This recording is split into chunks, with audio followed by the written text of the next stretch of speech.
24절까지 말씀입니다. 누가복음 24장 13절에서 27절까지 말씀.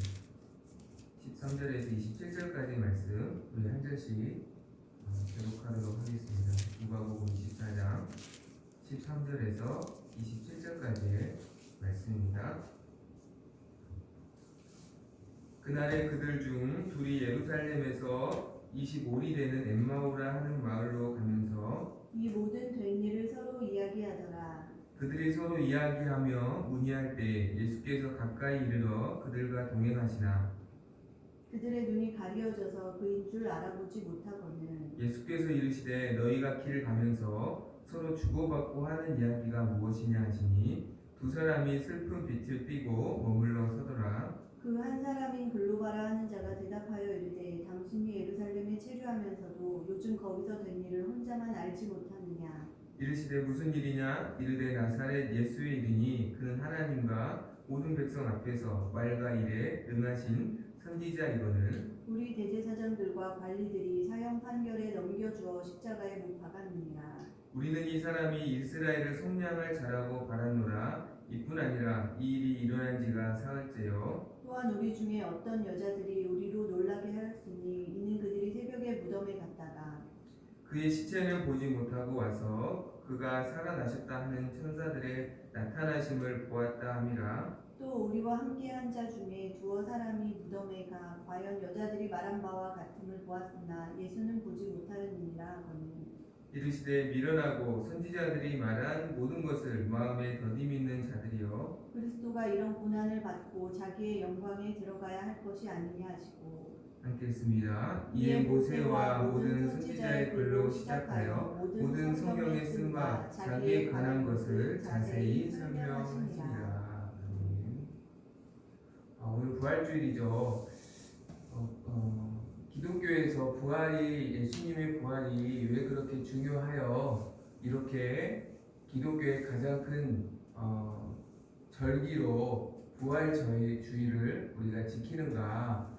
그것은요 사도 바울이 말했던 것처럼 그리스도의 부활이 없다면 우리의 믿음이 헛된 것이고 우리의 구원이 결코 이루어질 수 없기 때문입니다. 이것을 역으로 말하면 예수님의 부활은 예수님이 하나님의 아들이심을 증명한 사건이고 또 예수님이 하셨던 모든 말씀이 참으로 진리시라는 것이 증명된 사건이기 때문에 부활은 사실은 기독교에서 가장 중요하고 우리의 구원이 확실하다는 것을 증명된 그런 사건이기 때문에 사실 우리가 안식일을 지키지 않고 주일을 지키는 이유도 주님이 부활하신 날을 기념하는 것, 우리가 우리의 구원이 확실하다는 것을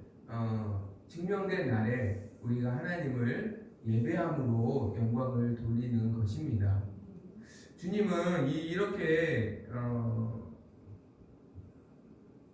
이 놀라운 부활에 대해서 주님의 부활에 대해서 제자들에게 여러 번 이야기하셨습니다. 내가 사람들에게 넘겨져서 십자가에서 죽을 거야. 그런데 내가 다시 3일 만에 살아나서 너희들보다 먼저 갈릴리에 있을 거야 라고 몇 번이나 사실 예수님은 제자들에게 그분의 죽으심에 대해서 그리고 그러나 그 후에 있을 그분의 부활에 대해서 말씀을 하셨습니다. 그런데 제자들은 예수님의 십자가의 죽으심을 목격했고 그로 인하여서 예수님이 그 이후에 부활하실 것이라는 이 말씀을 까맣게 잊어버리고 그리고 자신들도 예수님처럼 혹시 종교 지도자들에 의해서 십자가에 못 박혀 죽지 않을까 이런 두려움에 사로잡히고 그로 인하여서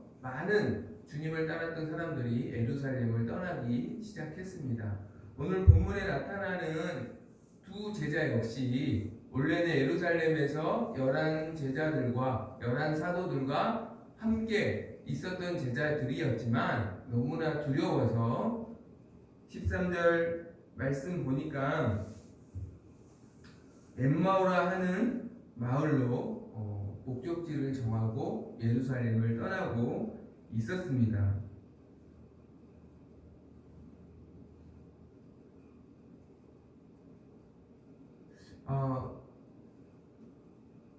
오늘 말씀을 보면 17절에 보니까 그들이 슬픈 빛을 띠고 있었다라고 말하고 있죠. 그러니까 굉장히 낙심하는 마음으로, 굉장히 두려워하는 마음으로, 굉장히 무기력한 마음을 가지고 그들이 예루살렘을 떠나고 있었다라는 것이죠. 왜요? 예수님이 십자가에서 죽으셨기 때문에.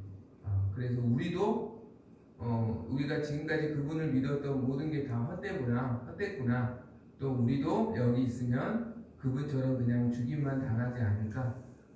그러한 두려움과 허탈함과 그런 무기력한 마음을 가지고 그들이 예루살렘을 지금 떠나고 있었다라는 것이죠. 우리가 여기서 생각해 보면 좀 예수님의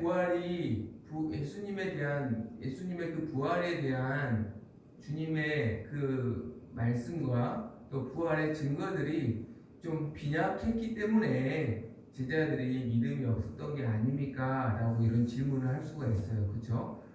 왜냐하면 부활이라는 사건 자체가 예수님만이 유일하게 부활하신 분이기 때문에 전무후무한 사건이기 때문에 제자들이 이것을 믿기가 사실 쉽진 않았겠죠. 그래서 좀 예수님의 말씀이 그리고 부활에 대한 증거가 좀 빈약해서 당연히 그럴 수밖에 없지 않을까 우리가 이렇게 생각을 할 수도 있죠. 그러나 22절에 보면 이 제자들은 부활하신 예수님을 만난 여인들의 증거를 들었습니다. 그리고 23절에 보면 몇 명의 제자들이 천사들을 통해서 또한 직접 예수님이 부활하셨다는 소식을 들었다는 것을 알고 있었습니다. 그리고 베드로와 몇 명의 제자들은 예수님의 무덤을 빈 무덤을 직접 보았습니다. 그러니까 부활의 증인들도 충분히 있었고 부활의 증거들도 충분히 있었고 그리고 무엇보다도 예수님이 몇 차례나 그분이 부활하실 것이라는 것을 주님이 제자들에게 말씀하셨다라는 것이죠. 제자들은 그 부활의 말씀과 부활의 증거들이 있었음에도 그것을 알아보려고 하는 시도조차 하지 않고 그저 십자가에서 예수님이 죽으신 것만 그것만 묵상하고 그것으로 인하여서 무기력하고 두려워하면서 지금 예루살렘을 떠나고 있었다라는 것이죠. 그러한 제자들을 예수님이 찾아오십니다. 생각해 보세요. 부활하신 예수님이 직접 지금 두 제자를 찾아왔어요. 엠마오로 가는. 이보다 더 큰 증거가 어디 있어요? 십자가에서 죽으신 분이 살아나셔서 그들을 찾아오시고 그들과 지금 함께 걸어가고 있는데 육신을 그대로 입으신 채 영으로 찾아온 게 아니에요. 영으로 찾아오신 게 아니라 정말로 육신을 입은 부활하신 예수님께서 제자들을 찾아오셨어요. 그리고 그들과 이야기하면서 지금 동행하시는데 오늘 말씀 보니까 이보다 더 큰 증거가 어디 있어요? 부활하신 예수님이 눈앞에 있는데 이것보다 더 큰 부활의 증거가 어디 있겠냐고요. 그런데 문제는 뭐냐면 16절을 읽어볼까요? 시작. 그들의 눈이 가려져서 그인 줄 알아보지 못하거늘. 그들의 눈이 가려져서 예수님을 알아보지 못했다. 부활하신 예수님을 알지 못했고 보지 못했고 깨닫지 못했다라고 말씀하고 있습니다. 그래서 우리에게 필요한 것은 제자들처럼 또 눈에 보이는 증거가 아니라 그들의 눈이 가려졌다는 것은 그들의 믿음의 눈이 닫혀져 있었다라는 거죠. 영안이 닫혀져 있었다는 거죠. 우리에게 정말 필요한 것은 눈에 보이는 증거가 아니라 우리의 믿음의 눈이 밝아져야 하는 줄로 믿습니다. 우리는 믿음의 눈이 밝아질 때 정말로 지금 이때가 두려워해야 되는 시간이 아니라 소망으로 넘치는 시간이 돼야 되는구나. 예수님이 죽으신 게 아니라 부활하셨구나. 나에게도 예수님이 함께 하시는구나. 나에게도 하나님의 은혜가 있구나. 이것을 깨달아지는 이 부활 주일 이 아침이 되기를 간절히 소망합니다. 어떻게 하면 예수님은 이 눈이 가리워진 제자들의 눈을 뜨게 해주셨는가? 오늘 말씀을 보면요, 예수님은 제자들과 동행하셔서 성경의 모든 것을 가르쳐 주시고 깨닫게 해주셨습니다. 오늘 말씀을 보면 제자들이 왜 그렇게 슬퍼하는지 예수님 물어보시는데 제자들이 이렇게 말해요.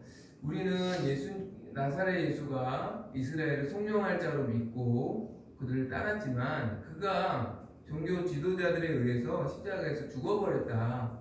그래서 우리가 너무너무 지금 슬퍼하고 있다라고 이야기합니다. 그 말을 듣고 예수님이 이렇게 말씀하시죠. 25절입니다. 시작. 미련하고 선지자들이 말한 모든 것을 마음에 더디 믿는 자들이여, 너희가 참 미련하다. 왜냐하면 선지자들이 말한 모든 것을 마음에 더디 믿고 있다. 무슨 말이냐면 믿고 싶은 말씀, 그러니까 그들이 믿음이 없는 게 아니에요. 예수님이 이스라엘을 구원할 자라는 걸 믿었어요. 그런데 어떻게 구원할지에 대해서는 선지자가 말한 모든 것을 믿는 게 아니라 자기들이 생각하는 방식으로 믿었다라는 거죠. 무슨 말이냐면 예수님이 구원자라는 걸 믿었지만 그분이 십자가에서 죽으시고 부활하셔서 우리의 죄를 사하셔서 하나님 나라를 회복하셔서 이 땅을 구원하실 것이라는 것을 믿는 것이 아니라 그분이 다른 로마의 장군들처럼 백성들을 군사들을 모아서 로마를 물리치고 정치적으로 그들을 해방시켜 주실 분으로 그들이 믿었다라는 거예요. 그런데 그분이 아무런 힘도 쓰지 못하고 그냥 십자가에서 죽으시니까 이분이 구원자가 아니구나 라고 그들이 지금 낙심하고 있다라는 거죠. 성경에서 그리스도가 어떻게 오시고 어떻게 우리를 구원하실지에 대해서 우리가 한번 찾아보자 해서 예수님이 구약에서 선지자가 예언한 메시아에 대한 말씀들을 다시 짚어주십니다. 그러니까 우리가 알고 있다시피 메시아는 십자가에서 죽으시고 또 다시 살아나셔서 다윗의 자손으로 오셔서 다시 죽으시고 살아나셔서 우리를 죄에서 구원하실 분이라고 예언이 되어 있는 거예요. 그래서 32절에 보니까 성경을 풀어주시니까 제자들의 마음이 다시 뜨거워집니다. 그러니까 다시 예수님이 이렇게 우리를 구원하시구나 라는 것이 깨달아지기 시작했다는 거죠. 여기서 우리 한번 생각해 볼 것은 예수님이 구약 성경을 처음부터 끝까지 쭉 가르쳐 주시면 얼마나 사실은 번거로워요. 그냥 내가 부활했어. 예수님의 손과 발을 보여주시면 될 텐데 왜 예수님은 굳이 예수님이 부활하셔서 우리를 죄에서 구원하셨다라는 이 사실을 성경을 다시 풀어주셨을까? 그것은요, 예수님은 부활하시고 곧 승천하실 것인데 만약에 제자들이 지금 눈앞에 보이는 주님을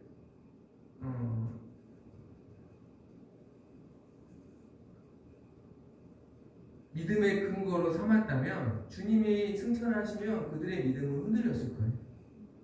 내가 본 게 진짜 예수님이 맞았을까? 그러나 하나님의 말씀은 영원한 줄로 믿습니다.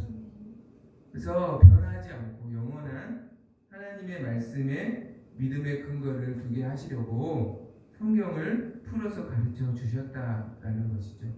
오늘도 하나님은 우리에게 성경을 주셨고 또 그 성경을 믿게 해주시는 성령님을 우리에게 보내주신 줄 믿습니다. 제자들에게 모든 말씀을 가르쳐 주신 것처럼 우리가 성령 앞에서 하나님의 모든 말씀을 마음을 열고 우리가 있는 그대로 받아들일 때 우리의 영안이 다시 밝아지게 될 줄로 믿습니다. 또한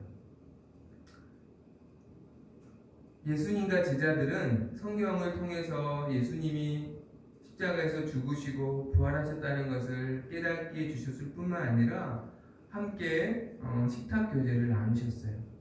이 식탁 교제를 통하여서 제자들은 영안이 완전히 밝아졌습니다. 그래서 우리와 함께 하셨던 분이 예수님이셨다는 것을 깨닫게 되죠. 여러분, 믿음은 들음에서 납니다. 무슨 말이냐면 우리의 믿음의 시작은 하나님의 말씀을 통해서, 복음을 통해서 우리의 믿음이 시작이 되는 거예요. 그러나 우리의 믿음이 완전히 밝아지는 것, 그러니까 성숙해지는 것은 예수님과 교제함을 통해서 우리의 믿음이 성숙해지는 것입니다.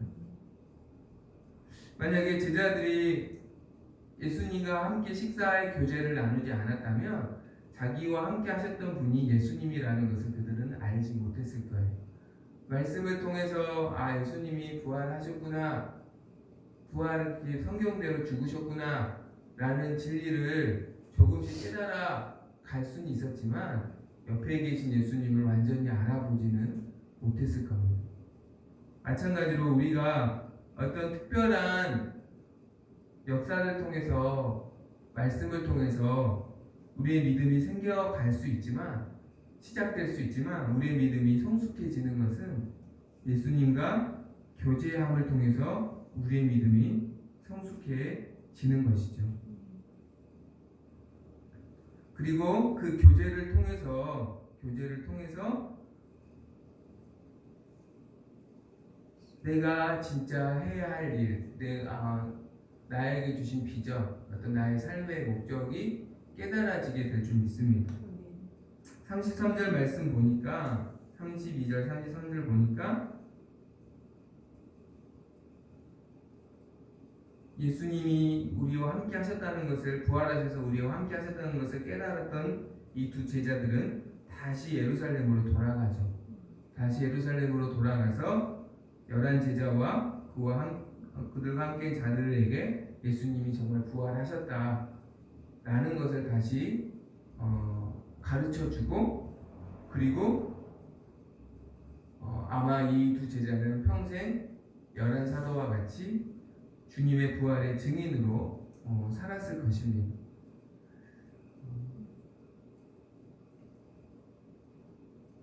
어떻게 하면 그러면 우리가 주님과 이런 친밀한 교제를 나눌 수 있을까? 그런 생각을 해봐요.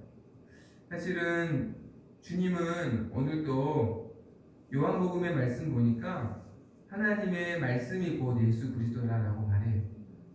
말씀이 육신이 되신 분이 예수님이시다 라고 말씀해요. 그러니까 하나님의 말씀이 사실은 그리스도이시라는 거죠. 그러니까 성령을 통한, 하나님의 성령을 통한 말씀으로 오시는, 하나님의 말씀을 통해 주의 영으로 오시는 예수님과 우리는 교제할 수가 있습니다. 또 한 가지는 우리는 하나님의 사랑과 사랑의 교제를 통해서 예수님과 교제를 할 수 있습니다. 왜냐하면 주님은 그분을 믿는 모든 자들의 마음에 함께 하시는 분이기 때문에 하나님의 사랑을 통해서 우리는 예수님의 형상을 만날 수가 있습니다. 제자들은 사실 생각해보면 그들이 자기와 함께하는 예수님이 원래 예수님인지 알지 못하고 나그네인 줄 알았잖아요. 길을 가는. 그런데 생각을 해보면 그 나그네가 가르쳐주는 하나님의 말씀 앞에 겸손했다는 거예요.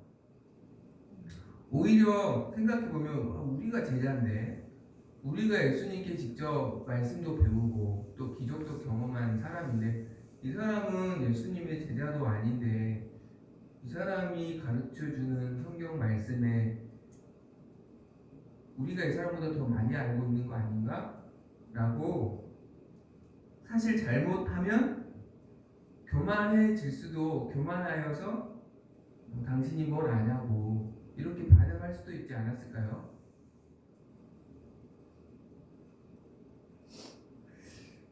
그러나 이 두 제자는 말씀 앞에 겸손했고, 그리고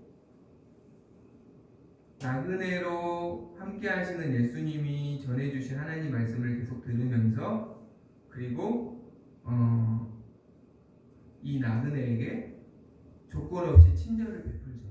그게 29절이잖아요. 28절, 29절에 보니까 예수님이 더 가려고 이 두 사람은 이제 목적지에 도착했는데 예수님이 더 가려고 하니까, 계속 길을 가려고 하니까 이제 날도 저물어 갑니다. 우리와 오늘은 함께 여기서 우리가 거처를 다 마련할 테니 쉬었다 가십시오 라고 친절을 베풀잖아요. 형제 사랑을 베풀죠.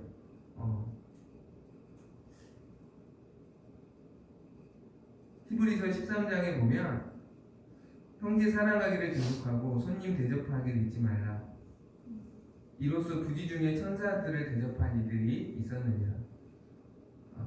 창세기에 보면 아브라함이 소돔과 고모라를 향해 가는 하나님과 천사들을, 나그네로 나타나셔서 그 길을 가는 하나님과 천사들을 대접하여서 소돔과 고모라의 심판을 듣게 되고 그 땅을 위해 중보할 기회를 얻게 되는 것을 우리가 보게 되죠. 마찬가지로 나랑 이해관계가 없고 나랑 어떠한 인간적인 어떤 친분이 없는 형제일지라도 우리가 사랑을 계속 힘쓰고 베풀면 그 가운데 함께 하시는 예수님과 교제할 수 있다는 것을 우리는 기억해야 합니다. 그래서 형제 사랑에 계속 힘쓰는 자가